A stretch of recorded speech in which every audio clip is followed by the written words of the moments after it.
bangsa sendiri akan memberi memorandum kerana apa yang berlaku oleh beliau, walaupun memorandum di-endorse oleh parti-parti politik dan NGO-NGO.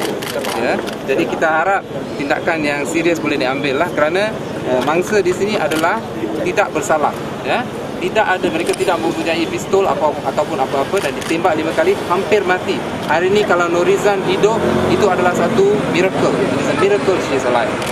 Jadi kenapa anak saya ni ditembak? 40 biji peluru, kan? Lain orang mesti mati. Tapi Tuhan tu nak menyelamatkan anak saya. InsyaAllah. Kalau dia benar, kalau tidak bersalah, insyaAllah Tuhan akan memberi pembalasan kepada orang anggota tersebut. Kami minjaknya. Ada ke undang-undang mana yang tidak orang bangsa yang suspek? Jadi suspek ni hanya tidak berhenti. Kalau suspek ni ada menggunakan senjata, pistol, barulah anggota polis boleh melepaskan tembakan. Tidak ada satu senjata pun dalam kenderaan beliau. Ada barang pun tidak nampak. On 30th October 2009, Nurizan Saleh was travelling in a vehicle. She had taken a lift in a vehicle. She was shot 5 times by the police. The police shot at the car. The bullets entered the boot and penetrated her body. One bullet shattered her wrist here. All these bones are shattered. Another bullet lodged itself near her heart. Okay, and she required surgery at IJN to remove that bullet. There were 3 other people in the car with her. The 3 were arrested, but I'm not sure whether they were shot themselves. We believe they escaped unscathed. The other 2 people in the vehicle with her were arrested by the police. They were then tortured by the police that night. I myself have personally spoken to one of the victims who was with her. He was hung upside down by the police. Chili was spread all over his body by the police, okay, in order to make him confess that Nurizan and the others were involved in armed robbery.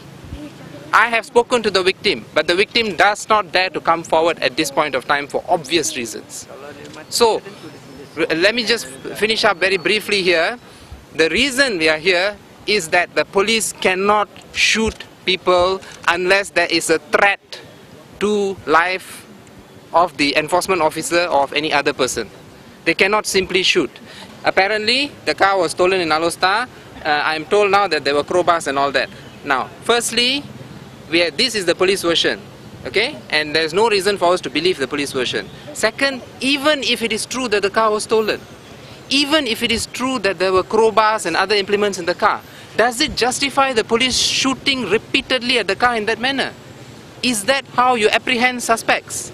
Let me point out to the police that under Rule 9 of the United Nations Principles on Use of Force by Enforcement Agents, you cannot discharge a firearm unless there is threat to life and unless the assailants are armed with revolvers themselves. This is total breach of international accepted standards by our Malaysian police. If that is the excuse that the police are giving, that there were crowbars in the car, then I think it's a very poor excuse in an attempt to exonerate themselves. That's what I have to say. And again, I say I do not accept the police version because they are capable of telling many lies, and they have done so. Can I hand it over to the members of parliament? Selamat pagi, terima kasih. Saya sebagai Ahli Parlimen Ampang, juga Ketua Wanita Keadilan, memandang perkara ini sebagai serius. 2 perkara. Polis harus mengambil tindakan untuk membuat siasatan segera, ya. Dan saya minta agar Tuan Bakri yang tadi menerima memorandum itu, menolak protes, untuk bertindak dalam masa 24 jam untuk keluarkan satu statement dalam respons apa yang dia akan buat selepas menerima memorandum tadi. Yang keduanya, saya juga akan mengangkat kes ini kepada Kementerian Wanita dan Kebajikan agar melihat tentang kebajikan Nurizan sebagai seorang ibu tunggal yang telah dianiaya oleh pihak polis, dan apakah tindakan dan apakah bantuan yang harus diberikan kepada Nurizan. Yang ketiganya, kita juga ingin mendedahkan di sini bahawa Nurizan sebelumnya ada bertemu dengan pihak MCA untuk membuat aduan dan meminta bantuan, tetapi it looks like they are practicing I scratch my back, you scratch my back concept, yang mana they try to close the case and she has to come to us for assistance. And here today kita bertindak untuk get justice for her. Pertama, saya datang bulan lepas, Muni Suaran, seorang pemandu driver ditembak mati di tol Kemuning.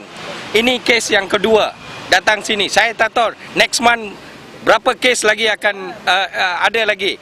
Dia cakap satu Malaysia. Sekarang tengok orang Cina pun ditembak, orang Melayu pun ditembak, orang India pun ditembak. Ini satu Malaysia. Ini konsep. Dan lagi satu, saya minta segeralah gantung ini pegawai-pegawai yang tembak. Tak payah tunggu. Kalau orang awam ditangkap, terus masuk lokap. Sekarang polis tembak, tangkap mereka, charge mereka. We want and also pecat kerja. Ini yang kita mau. Selalu sekarang ada senjata, boleh tembak macam binatang, tembak sini sana.